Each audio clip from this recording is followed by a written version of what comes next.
Palavra da Verdade, com Hernandes Dias Lopes.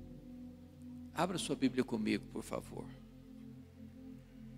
Evangelho de Cristo, conforme o registro de Marcos, capítulo 4, versos 35 a 41.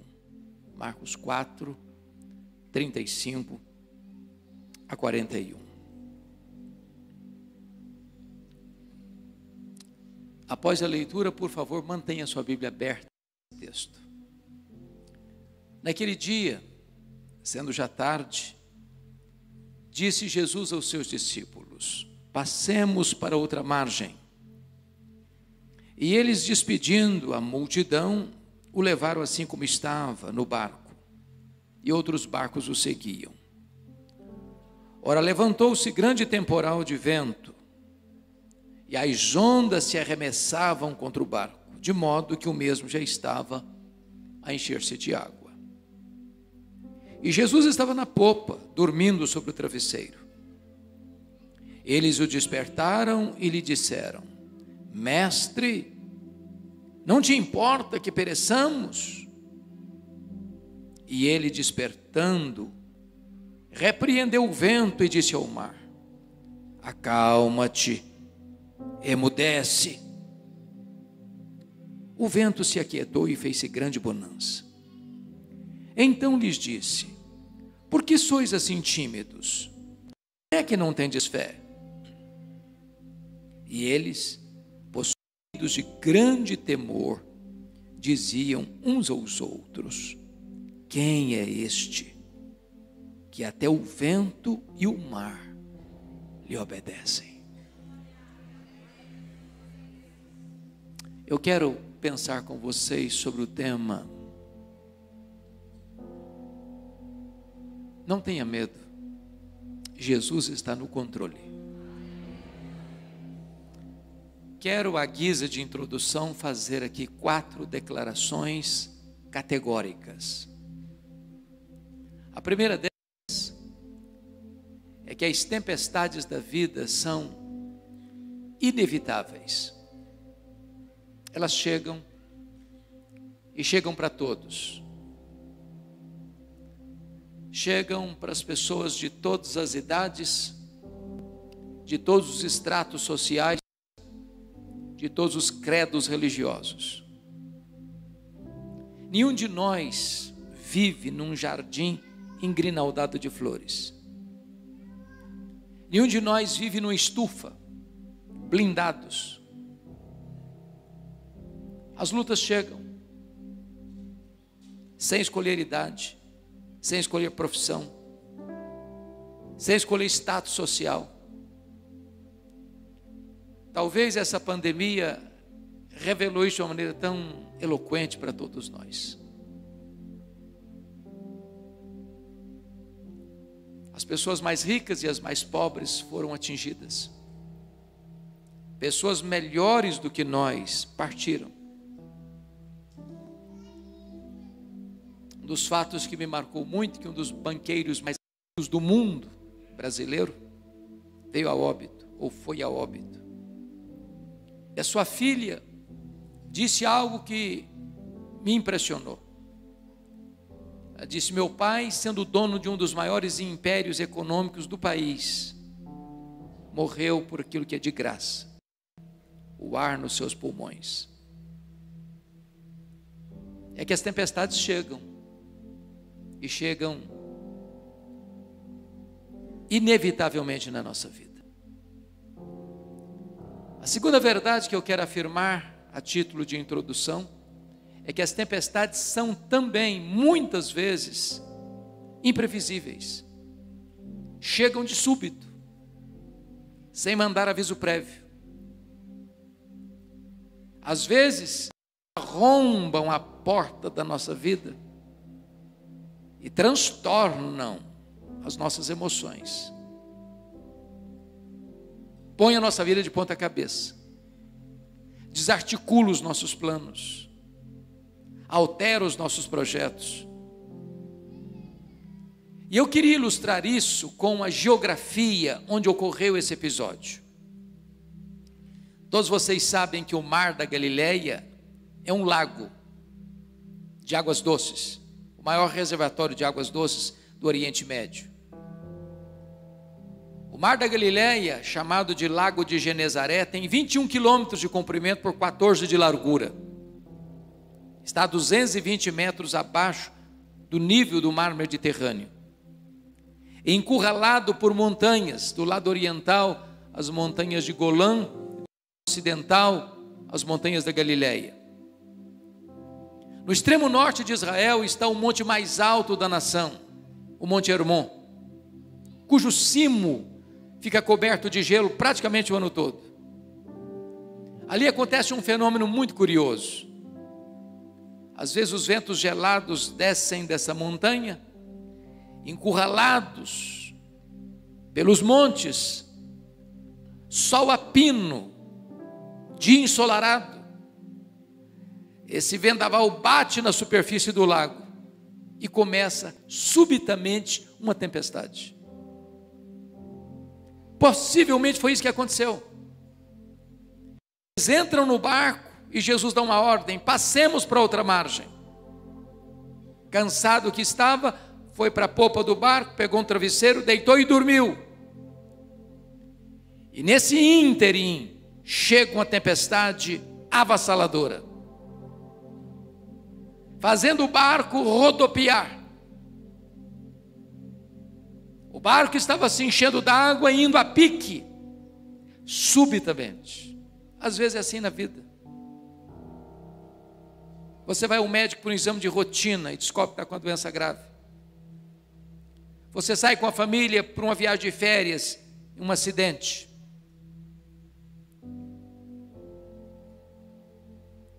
Você tem uma vida estável e de repente um fato acontece que muda a história da família.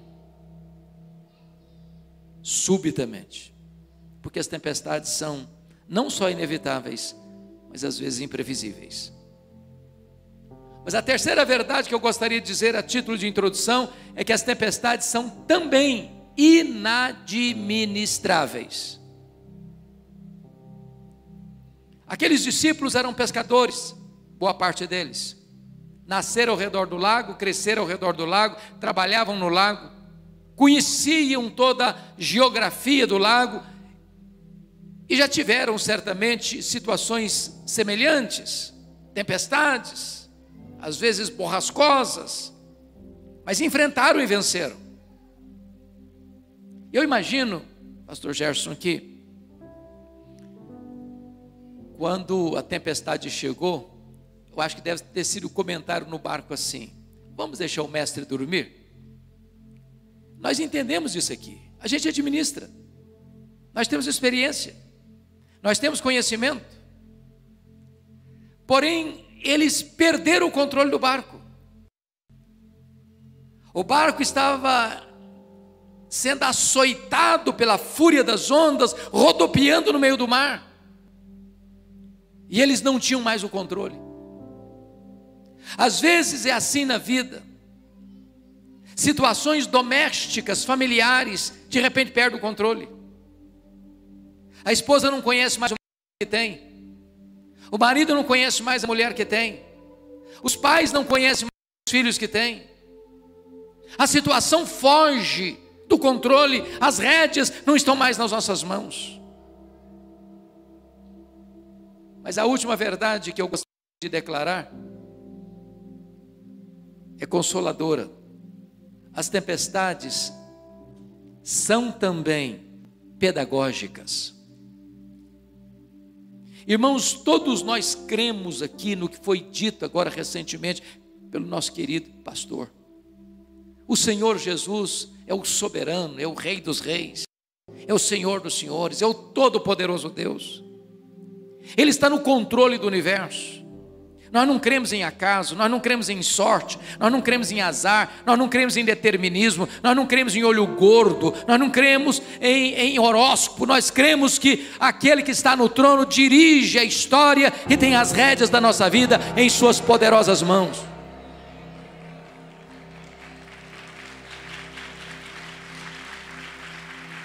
se Ele nos permite passar por uma luta, se Ele nos permite passar por uma prova, se Ele nos permite passar por um deserto ou por mares revoltos, Ele não foi pego de surpresa e nem está em apuros. Ele tem um propósito. Mesmo quando Ele está em silêncio, Ele está trabalhando, e trabalhando por nós e não contra nós. Dito isso, então, a título de introdução, eu gostaria que você pousasse os olhos comigo nesse texto, para tirarmos aqui algumas lições. O contexto mostra que Jesus, naquele dia, passou o dia ensinando as parábolas do reino. E se você já deu aulas, palestras, ou pregou, ou falou um dia inteiro, no final do dia você está exausto, cansado. Esse era o cenário. E diz a Bíblia que Jesus então entra no barco com os seus discípulos e diz assim para eles: passemos para outra margem. Ele pega um travesseiro, vai lá para trás, deita, dorme. Ele era perfeitamente homem, portanto tinha seu esgotamento físico, o cansaço natural da lida. E enquanto ele está lá dormindo, enquanto o barco singra as águas plácidas desse lago, chega a tempestade. E os discípulos tentam resolver o problema. Mas quanto mais eles tentam controlar a situação, mais bravo fica o mar, mais furiosa ficam as ondas, mais violento é o vento que sopra para todo canto, rodopiando o barco no meio do mar. E quando os discípulos percebem que eles estão indo a pique, na iminência de um naufrágio, eles recorrem a Jesus num tom de censura: mestre, não te importa que pereçamos? E diz a Bíblia que Jesus se levanta, se desperta, repreende o vento, repreende o mar, diz: acalma, sossega. E o vento escuta a sua voz, e o mar obedece ao seu comando, e vai-se grande bonança. Então Jesus pergunta para eles assim: por que sois assim tímidos? Por que vocês estão com medo? Como é que vocês não têm fé? E diz a Escritura que eles então, tomados de grande temor, perguntam uns aos outros assim: quem é este? Até o vento e o mar lhe obedecem. Se vocês olharam bem o texto comigo, perceberam que toda esta passagem está regida por 3 perguntas. Vejamos aí. A primeira pergunta está no verso 38. É a pergunta dos discípulos a Jesus: mestre, não te importa que pereçamos? A segunda pergunta é a pergunta de Jesus aos discípulos. Está aí no versículo 40. Por que sois assim tímidos? Como é que não tendes fé? A terceira pergunta está no versículo 41. É a pergunta entre os discípulos: quem é este que até o vento e o mar lhe obedecem? Bom, então, se o texto é regido por essas 3 perguntas, é sobre elas que eu preciso conversar com vocês nesta noite. Vejamos então a primeira pergunta. A pergunta dos discípulos de Jesus. Esta é a pergunta da nossa alma aflita, do nosso coração apertado, da crise que nos encurrala, dos problemas que nos cercam. Quando você está num perigo iminente, não é apenas uma pergunta, é uma censura: mestre, não te importa que pereçamos? Eles estão dizendo para Jesus assim: não estás vendo o nosso aperto? Não estás percebendo o risco que estamos correndo?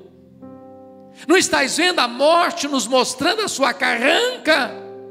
Vais continuar dormindo? Não vais fazer nada? Não vai correr? Ora, esta é a sua pergunta, esta é a minha pergunta na hora da dor.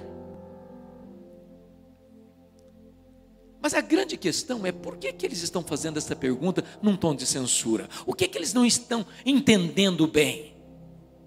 Em primeiro lugar, eles não estão entendendo bem a ordem expressa de Jesus: passemos para outra margem, e a tempestade que os assola. Quando eu era criança, e eu nasci já num berço evangélico, aprendi um cântico que diz isso: com Cristo no barco tudo vai muito bem, vai muito bem, vai muito bem. Com Cristo no barco tudo vai muito bem. E aí Jesus está no barco e não está indo bem coisa nenhuma. Estão indo a pique, na beira da morte.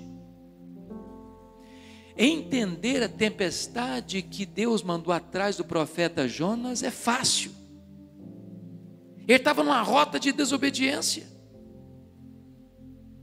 Notinha de rodapé: crente desviado em endereço certo de tempestade.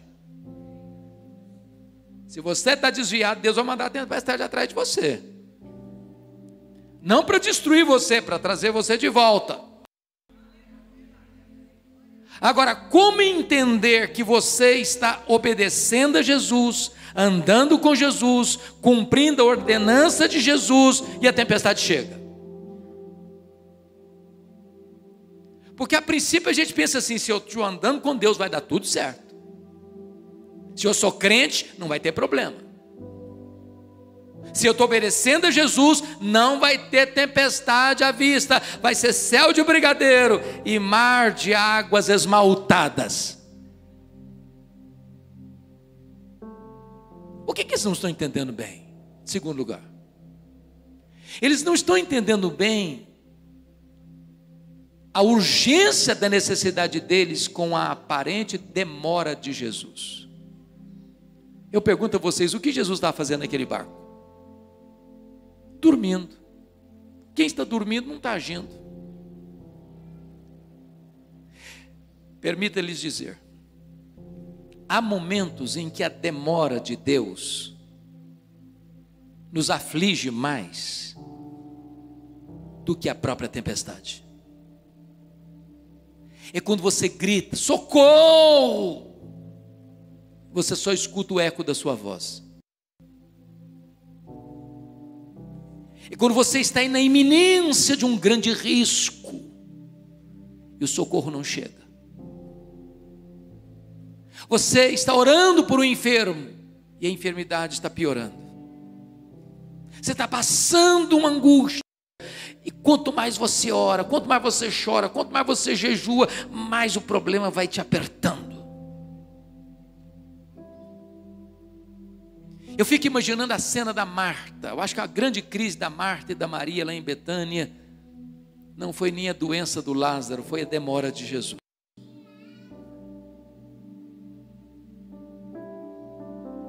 Quando Jesus chegou em Betânia, o Lázaro já estava morto, sepultado há 4 dias, e a Marta vai ao encontro dele, em vez de falar bom dia ou falar shalom, ela disse: se tu estiveras aqui, meu irmão não teria morrido. Conjugou o verbo no passado. Jesus: não, Marta, o teu irmão há de ressurgir. Ela diz: eu sei que vai ressurgir no último dia. Conjugou o verbo no futuro. Jesus: não, Marta, eu não fui, eu não serei, eu sou a ressurreição e a vida. Eu intervenho hoje, eu ajo hoje, eu faço um milagre hoje. Me permita dizer isso: quando Jesus parece demorar, não é porque Ele está longe, não é porque Ele está indiferente, é porque Ele está preparando algo maior e melhor para a nossa vida. Quando Ele fica em silêncio, é porque Ele está trabalhando por nós e não contra nós. Mas diz a Escritura que então Jesus se desperta, repreende o vento, repreende o mar. E eu fico olhando o vento e o mar como uma fera, urrando, assaltando a presa indefesa. E diante da ordem de Jesus, o mar se acalma, se encolhe, o vento cessa. Eu quero dizer para você que o Jesus que nós adoramos nesta noite, Ele manda no mar, Ele manda no vento, Ele manda no céu, Ele manda na terra, Ele manda no inferno. Tudo está sob o controle dEle. Então, depois da grande bonança, vem a segunda pergunta. É a pergunta de Jesus para os discípulos: por que vocês são tímidos? Por que vocês estão com medo? Como é que vocês não têm fé? Transporte-se para o local, para o tempo dos discípulos, e pergunte a você mesmo: você estaria com medo? Eu só fiz um cruzeiro grande na vida. Navios pequenos já fiz alguns, mas navio grande só fiz um na vida. Saiu de Santos, as praias do interior, litoral fluminense. E eu prometi a mim mesmo nunca fazer outro cruzeiro na vida. Foi horroroso. Ondas de 5 metros. Todo mundo ficou nauseado. Saímos para jantar e tínhamos que voltar segurando nas paredes, cambaleando, me perdoe da expressão, vomitando pelo corredor. Quando nós saímos, sabendo eu que a viagem duraria 8 horas, já no começo muito nauseado, eu só fiz uma oração: oh Deus, ou eu durmo ou eu morro.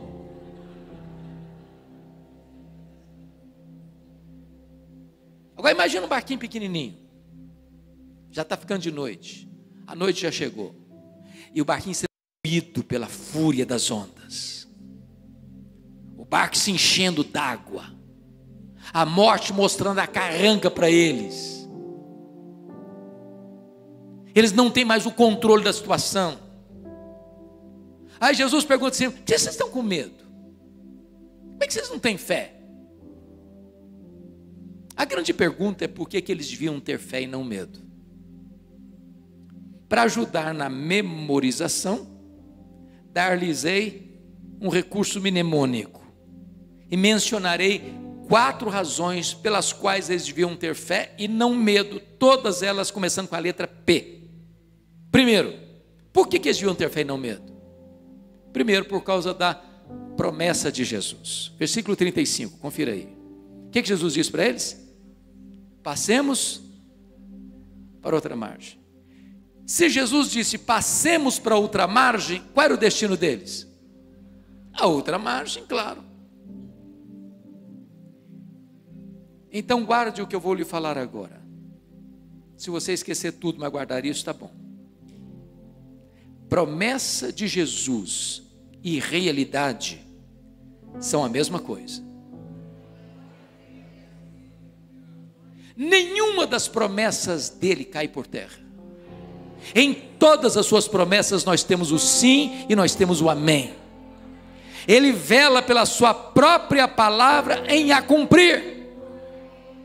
Não duvide, creia. Não escute os profetas dos caos, não escute os arautos do pessimismo, não escute os embaixadores da incredulidade. Alimente a sua alma com as promessas da palavra de Deus e creia que Ele está fielmente cumprindo o que prometeu. Você não tem que olhar para a circunstância, você tem que ouvir a promessa. Segundo lugar, sabe por que eles deviam ter fé e não medo? Por causa da presença de Jesus. Jesus estava dentro do barco. Mas quem é Jesus? É o Criador do céu, é o Criador da terra, é o Criador do mar, é o Criador do vento, é o sustentador e controlador do universo. Preste atenção nisso. A criatura não pode ameaçar o Criador. A criatura não é maior do que o Criador. Se o Criador estava dentro do barco, a criatura não podia vencê-lo. aquele barco não podia naufragar com Jesus. Sabe por que você e eu ficamos com medo? Porque nós duvidamos das palavras de Jesus. Eis que eu estou convosco. Eu não disse estarei, não. Eis que eu estou convosco todos os dias, até a consumação dos séculos. O que tira o medo do nosso coração, meus irmãos, não é a ausência de problema, é a consciência da presença de Jesus. Ainda que eu ande pelo vale da sombra da morte, não temerei mal nenhum, porque tu estás comigo.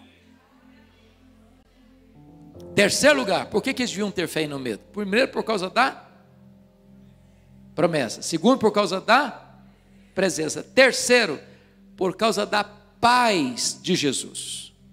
O que Jesus estava fazendo no barco? Dormindo. Uma perguntinha básica. Jesus sabia que a tempestade viria? Claro que sabia. E se sabia, por que dormiu? Dormiu porque sabia que tudo estava sob controle. Então, paz não é ausência de tempestade. Paz é a certeza de que, apesar da tempestade, tudo está sob controle. Não do seu controle, mas do controle de Jesus. Às vezes você e eu perdemos o controle. Às vezes você e eu entramos em pânico. Às vezes você e eu achamos que a causa está perdida, que a solução não chega mais. Mas preste atenção nisso, Jesus nunca perdeu o controle. Ele nunca fica em apuros. Ele nunca é pego de surpresa. Ele está no controle. Então descanse o seu coração. Não olhe para a circunstância. Olhe para Jesus. E descanse o seu coração.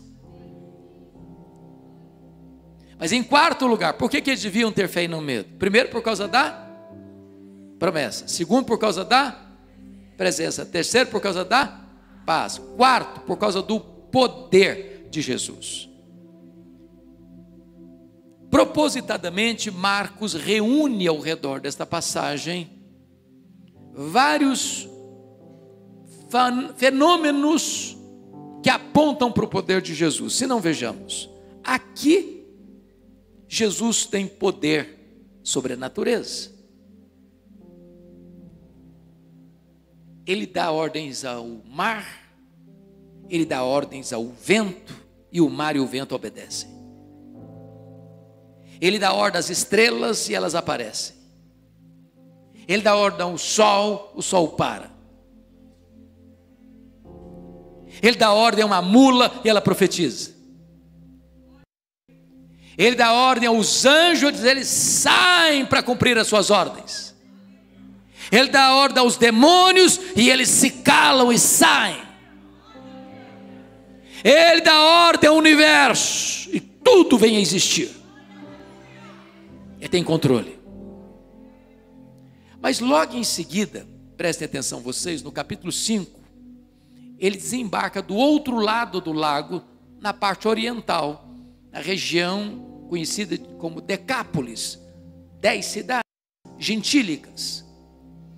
Está de noite, depois de uma tempestade, e ele desembarca numa região de despenhadeiro, e tem um cemitério, e tudo que você espera não ver de noite, num cemitério, é gente viva. E lá tem um homem, violento, nu, ferindo-se com pedras, gritando de noite e de dia, violentíssimo, tomado por uma legião de demônios. Mas o que é uma legião? Legião é uma corporação romana de 6.000 soldados, a máquina mais temida de guerra do Império Romano. Por onde passava uma legião, deixava um rastro de destruição.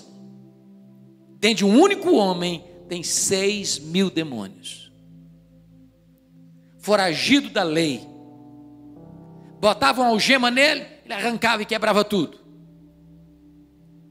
Rejeitado pela sociedade, enjeitado pela família, uma causa perdida.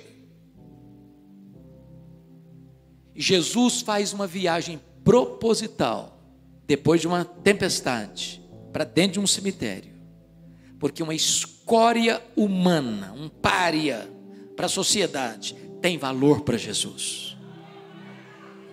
E ele faz essa viagem para curar esse homem, para libertar esse homem, para salvar esse homem. Sabe por quê? Porque ele tem autoridade sobre os demônios. Ele manda no céu, ele manda na terra e ele manda no inferno. Quando ele retorna para a sua cidade, diz a Bíblia que tem um homem aflito, chefe da sinagoga, Jairo, cuja filha única de 12 anos está à morte. E ele corre a Jesus, e ele pede a Jesus para ir com ele à sua casa, para impor as mãos sobre a sua filha, para ela ser curada. Mas enquanto Jesus está caminhando com Jairo, no meio daquela grande multidão, há uma mulher doente, 12 anos sofrendo uma hemorragia crônica, gastara todos os seus recursos com os médicos sem encontrar cura, e ela pensou consigo assim: se eu apenas tocar na orla das vestes de Jesus, eu ficarei livre do meu mal. E ela toca na orla das vestes de Jesus, virtude saiu de Jesus, e a hemorragia é estancada na hora. Sabe por quê? Jesus tem poder sobre a natureza, Jesus tem poder sobre os demônios, Jesus tem poder sobre as enfermidades. A última palavra não é da ciência, a última palavra não é da medicina, a última palavra é do Senhor Jesus.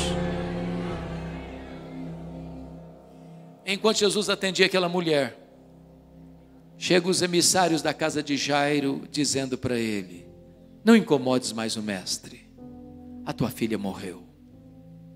Eu acho que o mundo desabou sobre a cabeça do Jairo. E Jesus olhou para ele e disse: não temas, crê somente. E diz a Bíblia que Jesus vai à casa de Jairo. Lá tinha um coral do choro, e entra o solo da ressurreição, e botou a mão na menina e disse: menina, talita cumi, menina, está na hora de levantar. A morte solta as suas mãos geladas da menina, e ela ressuscita. Sabe por quê? Jesus tem poder sobre a natureza, Jesus tem poder sobre os demônios, Jesus tem poder sobre as enfermidades, e Jesus tem poder sobre a morte. Ele é a ressurreição e a vida. Ele entrou nas entranhas da morte, matou a morte e ressuscitou, inaugurando a imortalidade. E todo aquele que vive e crê nele não morrerá eternamente. Então, chegamos ao verso 41 e temos a última pergunta do texto. Eu imagino a cena, o barco balançando levemente, os discípulos molhados, tomados de grande espanto, e perguntando entre eles assim: quem é este, que até o vento e o mar lhe obedecem? Que pergunta emblemática! Que pergunta emblemática, quem é este? E hoje nós poderíamos responder esta pergunta dizendo que este é aquele que com o Pai e o Espírito Santo, lá nos refolhos da eternidade, antes da criação dos céus e da terra, entrou num conselho eterno e preparou um plano perfeito para a sua vida, para a minha vida, para a nossa vida. Este é aquele que criou todas as coisas, porque diz a Bíblia, todas as coisas foram feitas por intermédio dele, e sem ele nada do que foi feito se fez. Ele criou as coisas visíveis e invisíveis. Quem é este? Este é aquele que sustenta todas as coisas pela palavra do seu poder. Quem é este? Este é a semente da mulher, que nasceu para esmagar a cabeça da serpente. Quem é este? Este é aquele de quem os patriarcas falaram, para quem os profetas apontaram. Este é aquele que foi simbolizado pelo Cordeiro da Páscoa, cujo sangue passado no batente das portas libertou os primogênitos de Israel da morte no Egito. Quem é este? Este é aquele que foi simbolizado pelo tabernáculo. Este é aquele que foi simbolizado pela arca da aliança. Este é aquele que foi simbolizado por aquele que estava dentro da arca, as tábuas da lei, o vaso com maná e a vara seca de Arão que floresceu. Quem é este? Este é aquele que foi simbolizado pela nuvem que guiava o povo de dia e pela coluna de fogo que guiava o povo à noite. Quem é este? Este é aquele que foi simbolizado pelo maná que caía do céu e pela água que brotava da rocha. Quem é este? Este é aquele que foi simbolizado pelo templo. Este é aquele que foi simbolizado pelas festas de Israel. Este é aquele que foi simbolizado pelos sacrifícios do templo. Este é aquele que foi simbolizado pelo sábado. Tudo era sombra, ele é a realidade. Quem é este? Este é o maravilhoso conselheiro, o Deus forte, o Pai da eternidade, o príncipe da paz. Quem é este? Este é a estrela brilhante da manhã. Este é o sol da justiça. Este é o Messias prometido. Este é o Rei dos reis, o Senhor dos senhores. Este é o profeta. Este é o sacerdote. Este é o rei. Quem é este?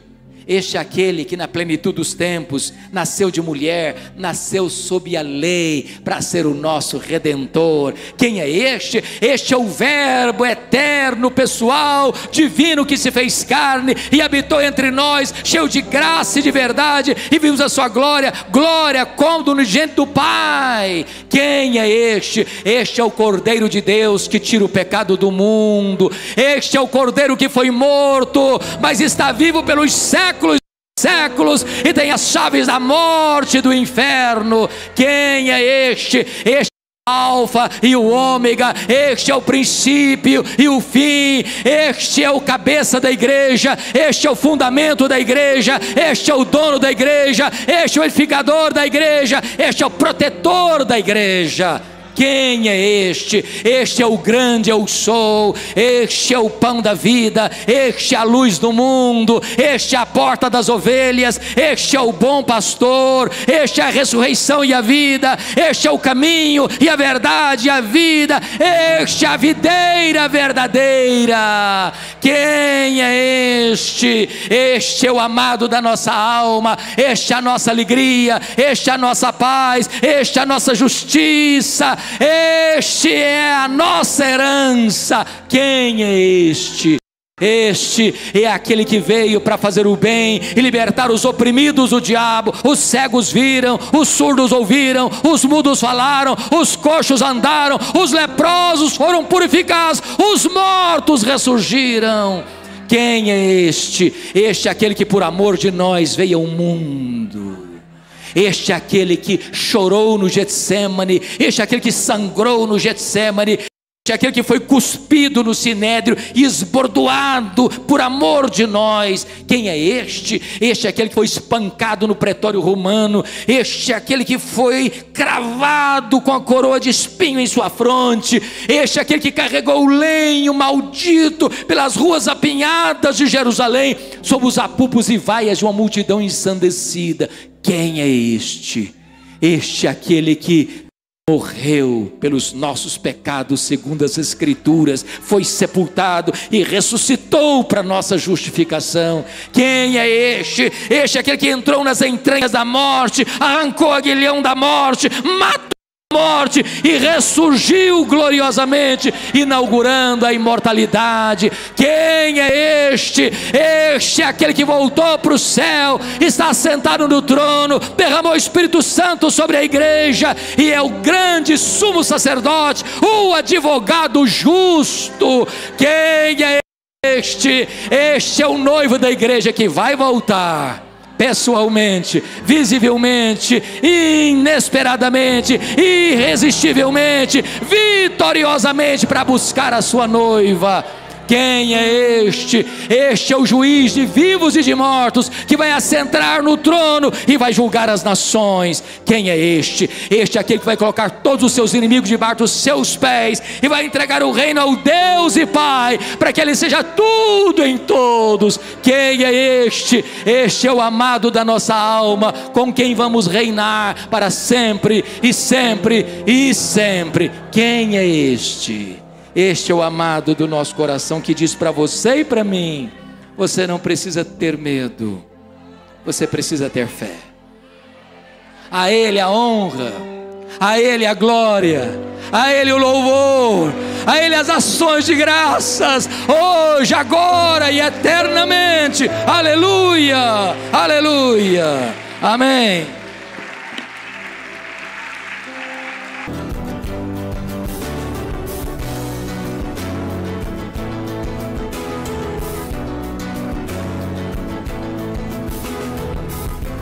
Palavra da Verdade, com Hernandes Dias Lopes.